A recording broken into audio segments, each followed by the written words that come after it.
Update. My husband wants me to be a mother to his affair child.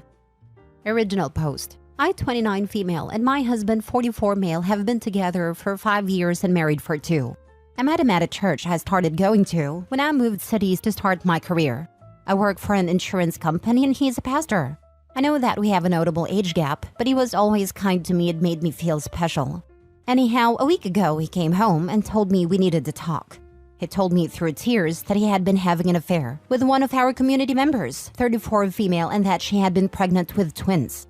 She had gone into labor, but she and one of the twins died and the other is in the NICU. He said we needed to step up and that he wants me to turn my office into a nursery and set up a cot in the room so we can take turns. I became distressed and told him I wanted some time to think, that I was not sure I wanted to do this. He told me that I had made a vow to him in marriage and that God had blessed us with a child. That this is our cross to bear and that God will never give us something we cannot handle. I told him that it seemed God had given her more than she could handle because she had died. I know I should not have, but I was not thinking correctly. And he slapped me and told me that I needed to serve my husband, that God had chosen me as this child's mother and I needed to be his humble servant. I just feel so strange. Yesterday, I cried so hard I threw up. This woman died, yet I feel bad for myself. I feel so ugly. I wanted children and was saving for IVF because I'm infertile. But now that I have a chance to have a child, I do not want it. I feel like I'd be robbing its mother's grave. I pray to God, but if I'm being honest, it has never felt like anyone was ever listening. I feel like I have truly seen my husband, who looks his age and very tired. I want to abandon him and a child. I'm only 29, I can start over. I have a remote job. I can take a day off when he goes to the NICU, pack my essentials and leave. Neither him nor the child deserve this, and although this is my circus, that is not my monkey. Now for the top advice before reading the updates. The only thing that is not a huge red flag in all of this is you realizing that is not your monkey. He chose to be unfaithful, and from that he expects you to ultimately raise another woman's child? No way. If this is all true, there is only one thing you should do. Run. OP's husband also preaches about the vows she made, but what about him? I'm sure there's something about infidelity in there. Such a freaking hypocrite. If the affair partner hadn't died, did he even plan to tell OP about a second family? To top it all off, he physically abuses her. OP, run from this POS. You know what you need to do and what you want to do. Take a deep breath and run. He's manipulating you with your religion. Don't let him do this. Do not let him take this way.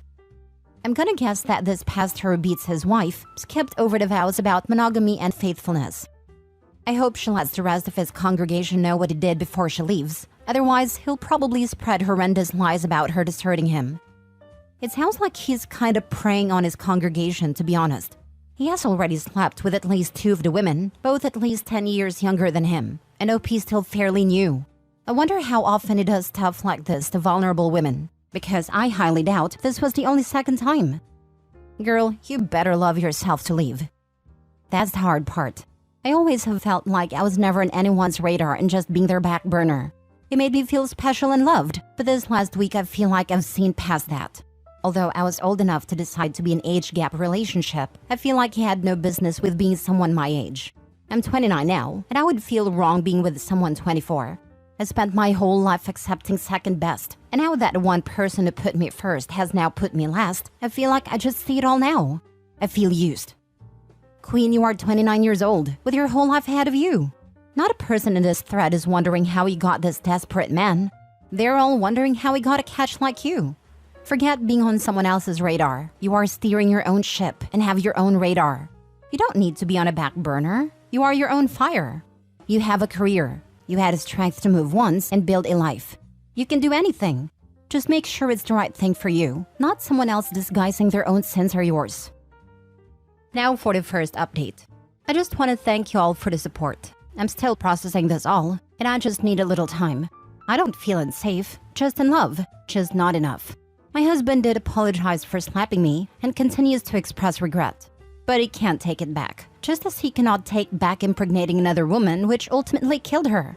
I'm just feeling so disillusioned with my whole life right now. I know I should leave. I know that there is a world out there that will not treat me like this, but I'm scared of change.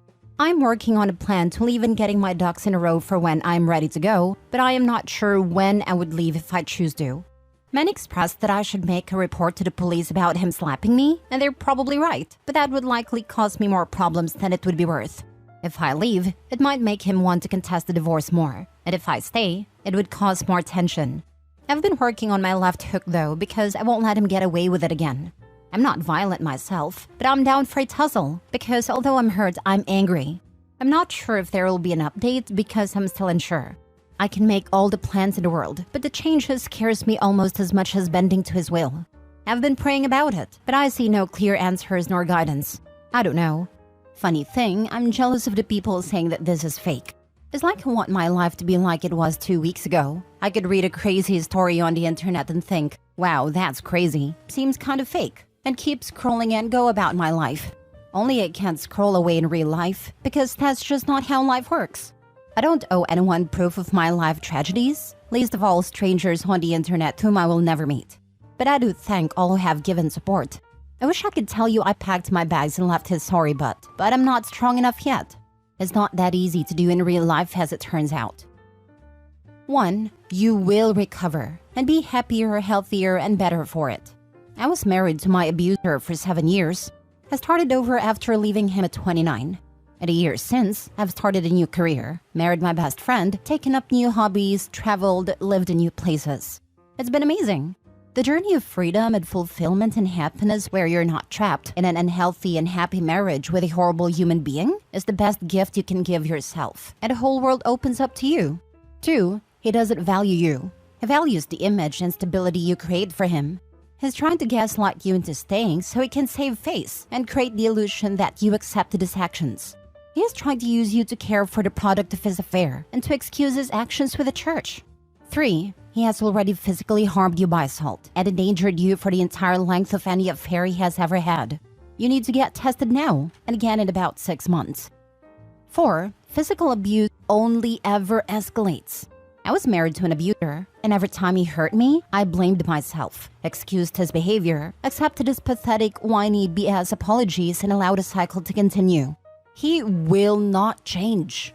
This will not be his only affair, and it will not be the only time he hits you. If you agree to stay, he's going to leave you at home with a baby and go find new affair partners and abuse you when you question him, confront him, or threaten to leave, at which point he will also use the baby as leverage. Please do not give him the opportunity to do these things. 5. Move out. Take the stuff that matters to you and go start over. Family or friend you've been meaning to visit? That's a great destination to start with. 6. He's a bad person. Full stop. He is an abuser. Do not allow him to cajole or convince otherwise. He is physically and sexually and emotionally abusive. He is a cheater and had no intentions to stop. He had every intention of keeping both of you for as long as possible. Think about that. He didn't come clean when she got pregnant. She got far enough along for viable babies, and he's trying to get you to raise them. He never intended to give up either of you. That behavior will not change. He is a manipulator. This man was a pastor that got into a relationship with a member of the church while married himself, and then hit his wife when she wouldn't comply with his demands. There was no redeeming quality about him. He just had the ability to hide who he really is. He is a narcissist. I recommend heading over to r/narcissistic abuse and r/narc abuse and divorce for additional support and a place to talk with others that will understand. 7. Good luck from one woman who has escaped a guy like this to another. You will be okay. You will heal. You have a better, bigger, happy, healthy life waiting for you. Please take care of yourself. I'm praying for you. Don't take his nonsense. And when he tells you God told me, because he will, don't fall for it. You deserve to be happy. If he hit you once, he can do it again. Also, that church. The fact that some people knew and he is now asking them to help you create the nursery, to sacrifice your office, your space, to make way for this baby? Watch out for those people. They are enablers. Do not share your plans with anyone that you do not trust 100%. Do not let him gaslight you into believing that you can now have the life you've always wanted. Please think about finding a good therapist, not through that church, an actual licensed one, to see things clearly. There might even be resources around you that you are not aware of. You have every right to be angry. Pressing charges would hold him accountable for his actions. It might also give you the necessary push and help to get out of there ASAP. Yes, it will create more tension, but this is not your fault. Do not think of it in terms of how he could act. This isn't about his wants or needs. This is about yours. And right now, you need to get the heck out of there. Please understand that change is good. Change in itself is an act of faith. It's about letting go of your control to see what could be out there. Bending to his will, as he so eloquently said, is simply giving up everything that makes you you. And you are worth more than this BS. I'm praying for you. I'm rooting for you. The longer you stay, the more he will wear you down. He has lied and manipulated you. He has physically harmed you. That is not going to change. Change is definitely scary, but being abused is scarier. You need to leave that house. Now for the final update 8 months later. I left. If that's all you wanted to know, there it is.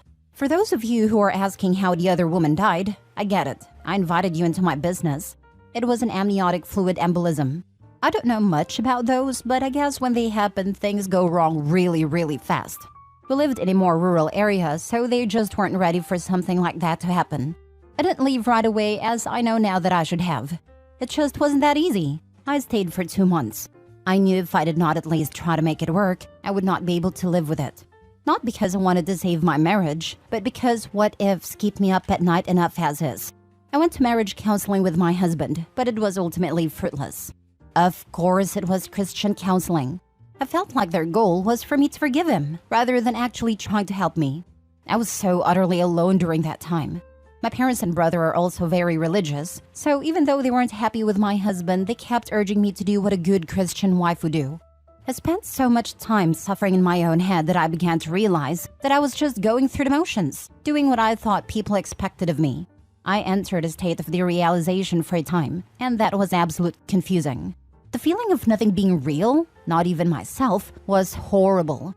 During this period, my husband brought his baby home, and while he tried to split the cares 50-50 at first, he ultimately didn't trust me to look after the baby because I was lost in space. So he ended up being the primary provider. When I was with the baby, all I could think about was how its existence ruined my life. It would look at me with big blue eyes, and I would just wish it would disappear. I would actively spend time resenting a baby. There was a time when I was thinking to myself and wished it would stop breathing.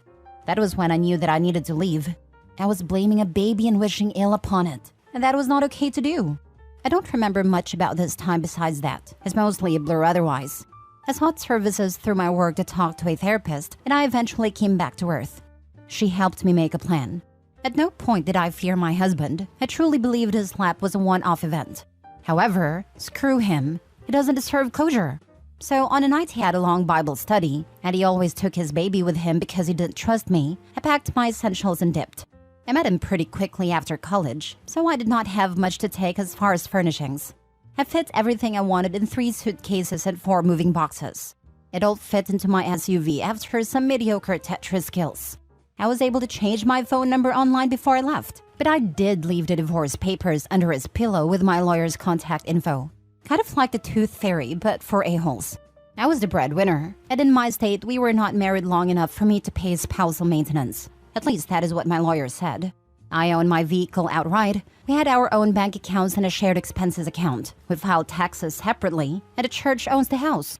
He's being an a-hole about it all, but I'm hoping it should be done soon.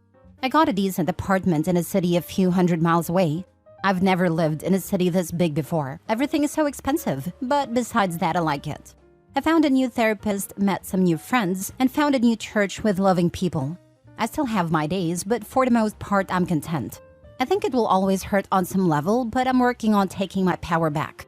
I turn 30 next month, and I am hopeful it will be the start of my best decade yet. Good. You deserve better. Good luck. God, I'm so sorry, but happy that you're in a safe place. You did well for yourself and your mental health. None of this is your fault. It's all his. Happy you're healthy. I hope you stay happy. Nobody needs to raise a child of their partner's affair. You did the right thing for you. I knew a lady who did it, but it's very rare. Way back in the 80s, a lady I worked with, her daughter was a teenager. She was in a miserable marriage. She was raised super fundy and married at like 18 or 19, and just couldn't contemplate divorce. It terrified her. She worked for her husband's company, desperately wanted another baby because her daughter would be going off to college soon, and she'd be stuck alone with this a-hole she hated. She was really depressed that she couldn't get pregnant again. Well, wouldn't you know it? Look, honey, the Lord blessed us. Someone her husband knew had a relative who got pregnant in high school and didn't want to keep it. I want to say the lady's name was Lynette, something country like that. We worked at a Walden Books in the early 80s. Lynette and her teen daughter fell in love with that baby boy, and Lynette ended up kicking the hubs to the curb and keeping the baby. A sweet story. But screw OP's husband. And OP, it's not your fault you resented that baby. Good on you for recognizing it and leaving. You deserve a good life. You said you think it'll always hurt on some level. It won't. It just won't. I don't know how to explain how you go from loving someone to loving them, not liking them, but loving them anyway, to just apathy. Just nothing. It's like the world reabsorbs that love. It just evaporates. And it is gone and no longer the burden that loving a narcissist truly is. Look, I just read all your story and it's horrible. I'm sorry you've been through this hurtful ordeal, but thankful to be on the outside now. I know that better days are ahead. Your ex? That dude has zero capacity for love. Zero. He used his baby to try to manipulate you. Score that on a parent report card. He's trash. Be thankful that love evaporates. He doesn't deserve it, and neither do you. I wish you the very best. You'll be fine.